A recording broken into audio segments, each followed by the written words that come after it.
Assalamualaikum warahmatullahi wabarakatuh. Alhamdulillah wassalatu wassalam ala Rasulillah. Tajuk kita pada kali ini ialah istiqamah sehingga ke akhir hayat. Allahu akbar. Ada satu orang sahabat Nabi. Nama sahabat ini adalah Abi Amru Sufyan bin Abdullah radhiyallahu anhu. Satu hari dia bertemu dengan Nabi SAW. Kemudian dia kata dekat Nabi, "Qul li fil islami qawlan la as'aluhu anhu ahadan ghairaka."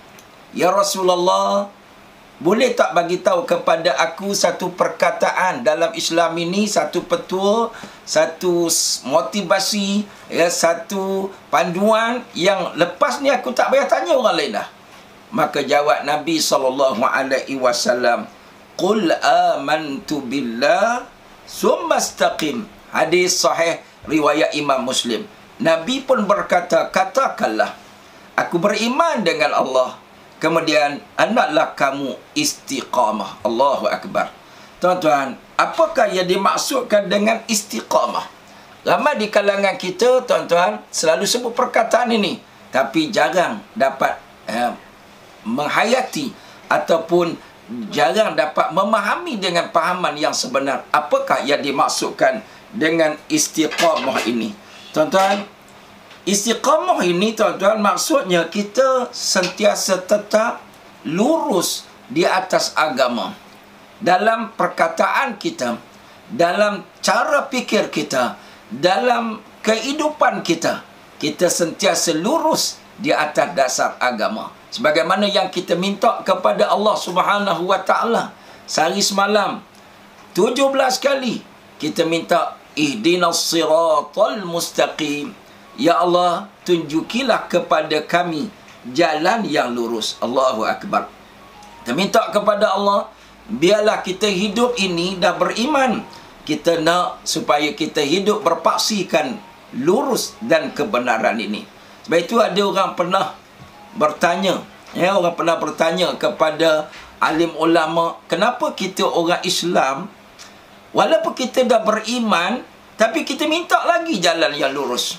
Ada orang yang pernah mencemuh kita, dia kata orang Islam ni sebenarnya tak lurus lagi. Sebab itu dia minta dan minta 17 kali minta. Dia kata kita yang sesat ni yang lurus, sebab tu kita tak minta. Astaghfirullahalazim.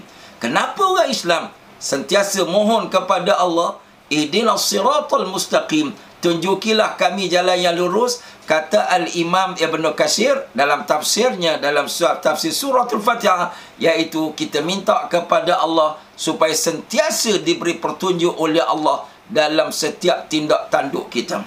Kita mati dalam petunjuk yang lurus ini. Kita hidup di atas petunjuk dan kita mati di atas petunjuk. Kita nak kepada Allah supaya bila kita berkata-kata, kata-kata kita lurus. Bila kita berfikir, pikiran kita lurus. Bila kita melakukan tindakan, tindakan kita juga lurus. Inilah yang dikatakan istiqamah. Tuan-tuan, yang mudah-mudahan dirahmati, diberkati dan juga diridai oleh Allah. Perkataan Nabi ini adalah sama seperti mana yang diterangkan oleh Allah di dalam Al-Quranul Karim surah Fussilat ayat yang ke-30. Allah sebut, innal ladzina qalu rabbuna Allah thumma istaqamu tatanazzalu alaihimul malaikatu alla takhafu wa la tahzanu wa abshiru bil jannati allati kuntum tu'adun. Sesungguhnya orang yang berkata Tuhan kami adalah Allah, kemudian mereka istiqamah, yakni lurus di atas perkataan ini. Bukan sekadar kata, bukan sekadar mengucap tapi tak ikut, bukan sekadar cakap tapi tak buat, tapi mereka berkata dan lurus di atas perkataan ini sampai bertemu dengan Allah. Maka bila mereka nak mati besok, malaikat akan turun ziarah mereka ramai-ramai.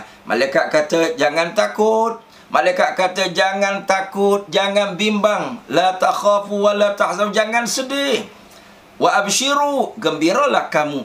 Bil jannati allati kuntum tu'adun, dengan syurga yang dijanjikan kepada kamu oleh Allah. Tuan-tuan, untuk mendapatkan hati yang lurus, untuk mendapatkan kehidupan yang lurus, kita perlu melakukan pelan tindakan. Dalam hadis Nabi sebut, la yastaqimu imanu abdin hatta yastaqima qalbuh, wa la yastaqimu qalbuhu hatta yastaqima lisanuhu. Allahu Akbar. Ini tuan-tuan peringatan daripada Nabi SAW. Hadis riwayat Imam Ahmad. Nabi kata, tidak akan lurus iman seseorang sehingga lurus hatinya, dan tidak akan lurus hatinya sehingga luruslah lidahnya. Maka tuan-tuan, pelan tindakan kita untuk lurus, hidup lurus di atas dasar iman istiqamah sampai mati. Yang pertama, mari kita luruskan lidah kita. Bukan sekadar mengucap, tapi kita ucaplah apa yang disuruh oleh Allah. Tuan-tuan, apa yang Allah suruh kita mengucap? Mengucap 2 kalimah syahadah. Allah suruh kita ucapkan qaulan sadida, cakap-cakap yang sadid, yang betul dan tepat dan benar. Ini qaulan sadida. Allahu Akbar. Allah suruh kita apa? Beristighfar. Allah suruh kita berzikir. Ala bi dzikrillah tatmainnul qulub. Guna dan manfaatkan lidah kita untuk menyebut nama Allah selalu. Istighfar, minta ampun kepada Allah. Tengok baginda Nabi SAW. Walaupun Nabi maksum, Nabi tidak melakukan sebarang pelanggaran syariat Allah. Nabi adalah seorang yang dipelihara oleh Allah. Nabi lidahnya membaca Al-Quran. Nabi lidahnya beristighfar sehari semalam sekurang-kurangnya 100 kali. Lidah Nabi hanyalah berkata yang sebenar, tidak ada yang palsu daripada lidah Nabi SAW.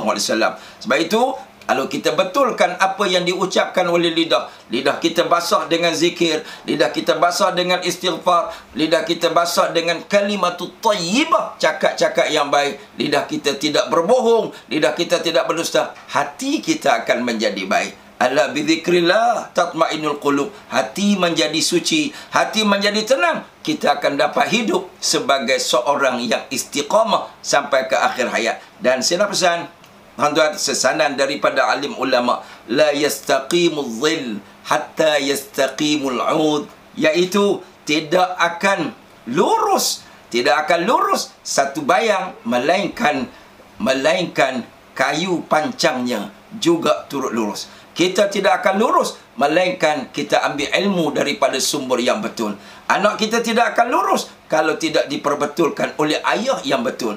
Seorang anak murid tidak akan lurus kecuali dia diluruskan oleh seorang guru yang lurus. Seorang rakyat tidak akan lurus melainkan diluruskan oleh tiang pemimpin yang lurus, yang akan bawa mereka kepada lurus, yakni ikut petunjuk dan hidayah daripada Allah. Semoga kita dapat sama-sama amalkan, renung-renungkan istiqamah sehingga akhir hayat, insya-Allah barulah kita diziarah oleh para malaikat. Abshiru bil jannah, gembiralah kita dengan syurga, insya-Allah. Amin ya rabbal alamin. Assalamualaikum warahmatullahi wabarakatuh.